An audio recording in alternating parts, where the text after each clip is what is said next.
São Gregório Nazianzeno, amigo de São Basílio, fala com muito prazer e ufania de sua íntima amizade, descrevendo-a do modo seguinte: parecia que em nós havia uma só alma para animar os nossos corpos e que não se devia mais crer nos que dizem que uma coisa é em si mesma tudo quanto é e não numa outra.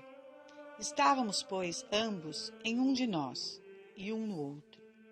Uma única e a mesma vontade nos unia em nossos propósitos de cultivar a virtude, de conformar toda a nossa vida com a esperança do céu, trabalhando ambos unidos como uma só pessoa para sair, já antes de morrer, desta terra perecedora. Santo Agostinho testemunha que Santo Ambrósio amava Santa Mônica unicamente devido às raras virtudes que via nela e que ela mesma estimava este santo prelado como um anjo de Deus. Mas, para que deter-se tanto tempo numa coisa tão clara? São Jerônimo, Santo Agostinho, São Gregório, São Bernardo e todos os grandes servos de Deus tiveram amizades particulares sem dano algum para a sua santidade. São Paulo, repreendendo os pagãos pela corrupção de suas vidas, acusa-os de gente sem afeto, isto é, sem amizade de qualidade alguma. Santo Tomás reconhecia com todos os bons filósofos que a amizade é uma virtude e entende a amizade particular porque diz expressamente que a verdadeira amizade não pode se estender a muitas pessoas. A perfeição, portanto, não consiste em não ter nenhuma amizade, mas em não ter nenhuma que não seja boa e santa. Capítulo 20.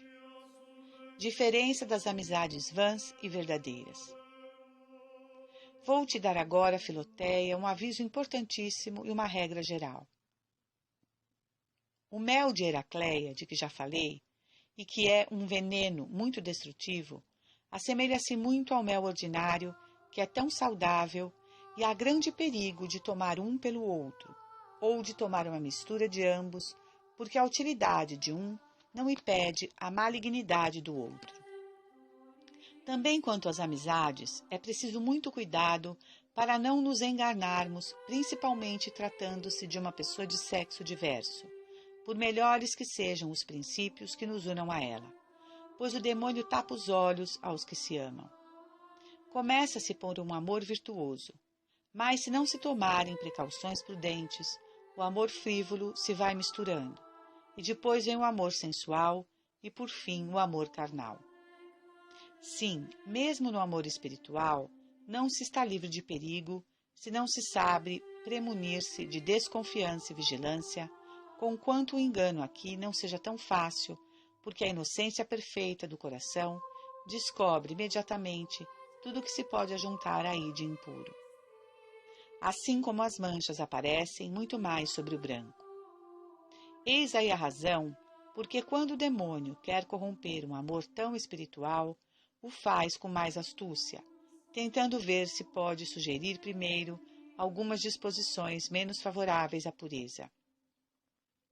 Para discernires bem entre a amizade santa e a amizade mundana, grava na memória as regras seguintes. O mel de Heracleia é mais doce à língua que o mel vulgar, porque as abelhas o vão colher no acônito, que lhe dá esta doçura extraordinária, e a amizade mundana traz uma influência de palavras doces, langorosas, apaixonadas e cheias de adulação pela beleza, graças e vãs qualidades físicas. Mas a amizade santa tem uma linguagem simples, singela e sincera, e só louva as virtudes e dons de Deus, único fundamento em que se apoia. Quem comeu do mel maligno sente umas tonteiras de cabeça e muitas vertigens, e a amizade falsa causa um desvio e desvairamento de espírito que faz titubear a pessoa na castidade e na devoção, levando-a a olhares afetados, lânguidos e imoderados, a carícias sensuais, a suspiros desordenados, a pequenas queixas de não ser correspondida, a certas meiguices levianas, afetadas e repetidas, a galantarias e beijos e a outras particularidades e fervores inconvenientes, presságios certos e infalíveis de iminente ruína da honestidade. Mas a amizade santa só tem olhos para o pudor, demonstrações para a pureza e sinceridade, suspiros para o céu, liberdade para o espiritual e queixas pelos interesses de Deus, que não é amado, sinais infalíveis de uma honestidade perfeita. O mel de Heracleia ofusca a vista e a amizade vã ofusca o juízo tão fortemente que já não se pode distinguir entre o bem e o mal. Aceitam-se como verdadeiras razões os pretextos menos fundamentados, teme-se a luz e amam-se as trevas. Mas a amizade santa tem olhos clarividentes, não se esconde e gosta mesmo de mostrar-se às pessoas de bem. Enfim, o mel envenenado reina nos céus. Por último, o mel envenenado deixa um grande amargor na boca. Da mesma sorte, as falsas amizades convertem-se e rematam em palavras e pedidos carnais e torpes, ou, no caso de negativa, em injúrias, calúnias, imposturas, tristezas, confusões e ciúmes, que bem depressa vão parar em brutalidades e desvarios. Mas a amizade casta é sempre igualmente honesta, cortês e amigável. Nunca se converte senão numa união de espíritos mais perfeita e mais pura, imagem viva da amizade bem-aventurada que se pratica no céu. São Gregório Nazianzeno diz que o pavão, gritando quando faz sua roda, excita sobremaneira as fêmeas que o escutam. Quando vemos um homem pavonear-se, enfeitar-se, e vir assim dizer chocarrices, xistes e palavras doces aos ouvidos de uma mulher ou de uma moça, sem intenção de justo matrimônio, sem dúvida que não é senão para arrastar alguma desonestidade. A mulher séria e honrada tapará os ouvidos para não ouvir os gritos deste pavão e a voz do encantador que a quer enfeitiçar e prender com finezas. E se ela der ouvidos, ó meu Deus, que mau prenúncio da futura perda de sua alma.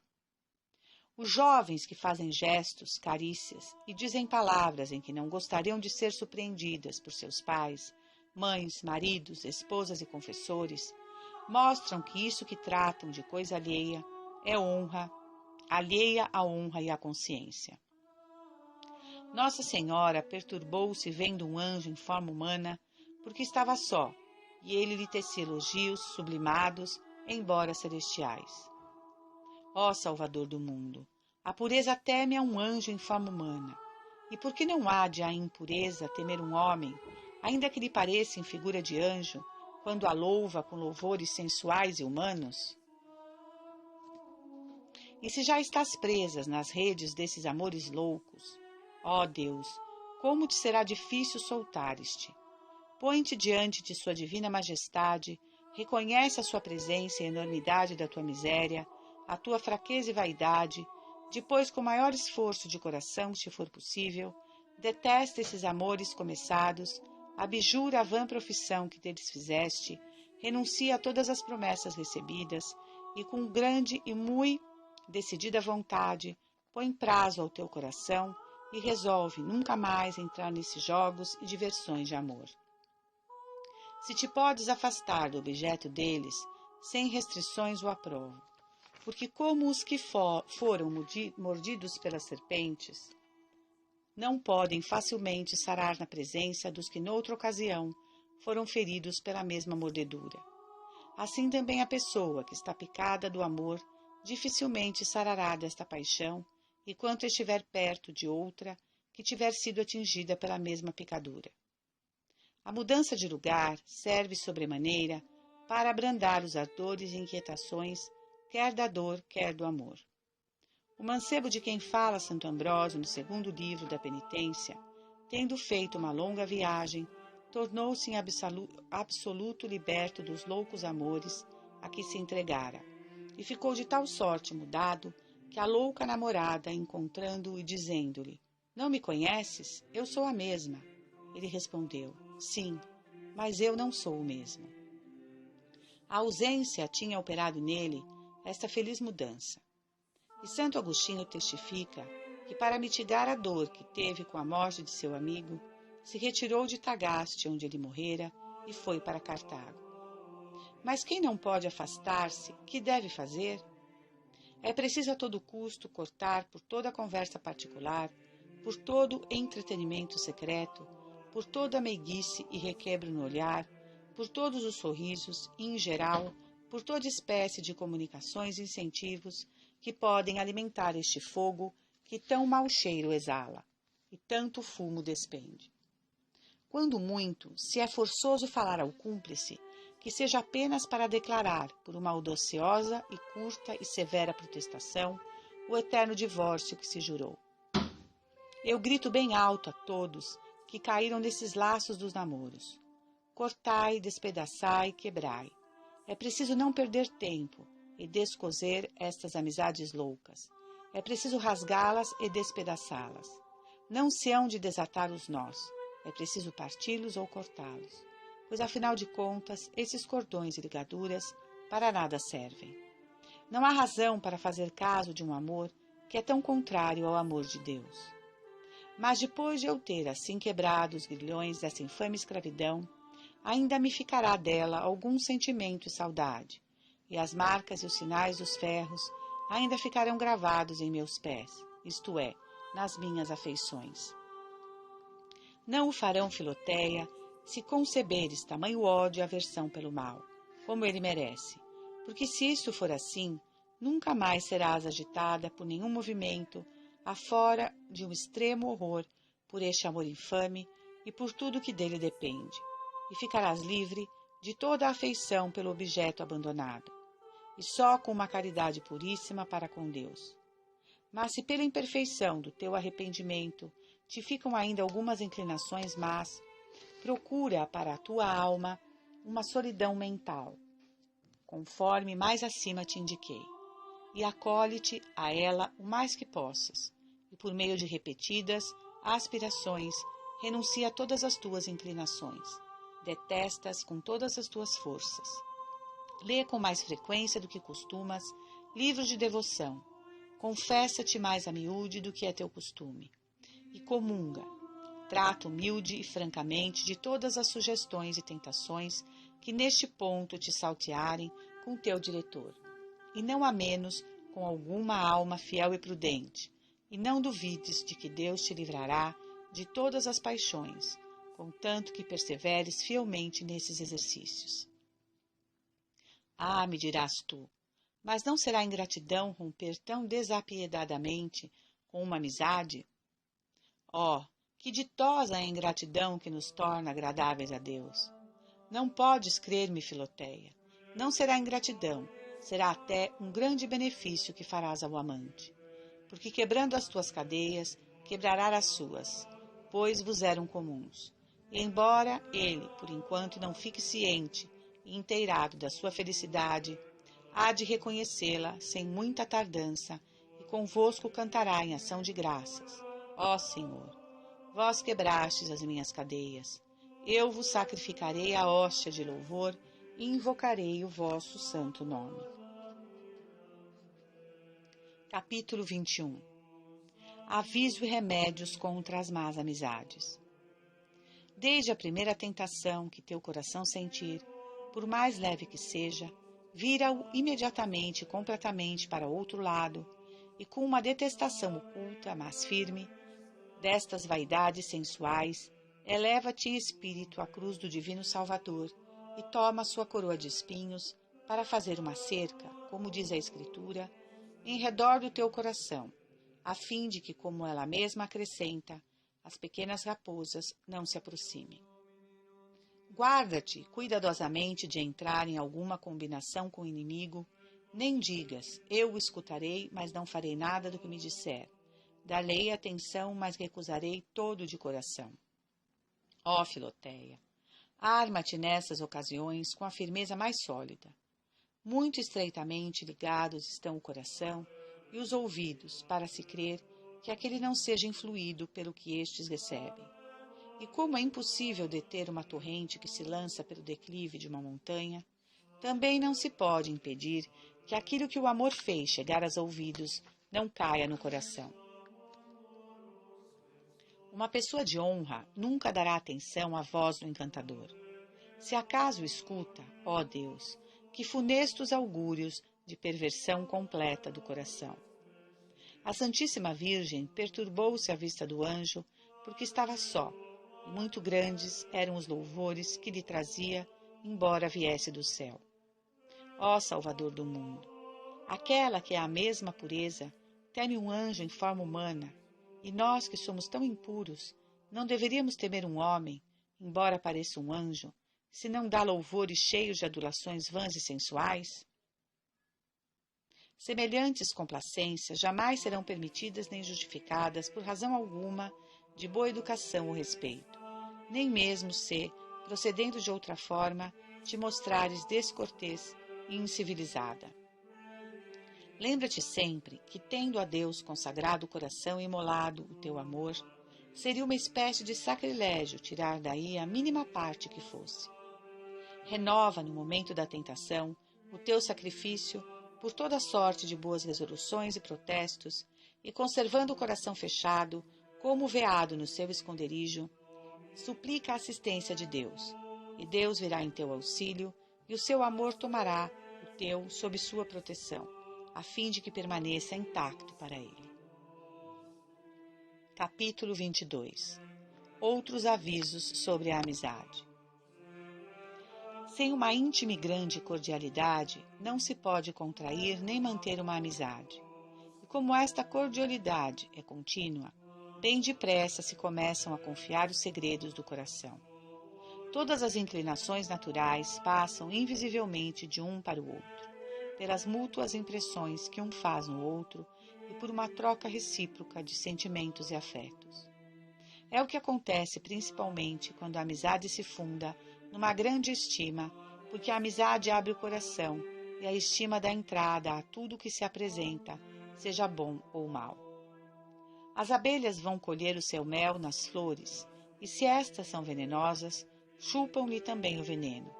Imagem perfeita da amizade, que sem o notar, vai recebendo tanto o mal como o bem. Põe, pois, cuidadosamente em prática, Filoteia, essas palavras que, segundo a tradição, o Filho de Deus sempre repetia: sede bons cambiadores e bons conhecedores de moedas.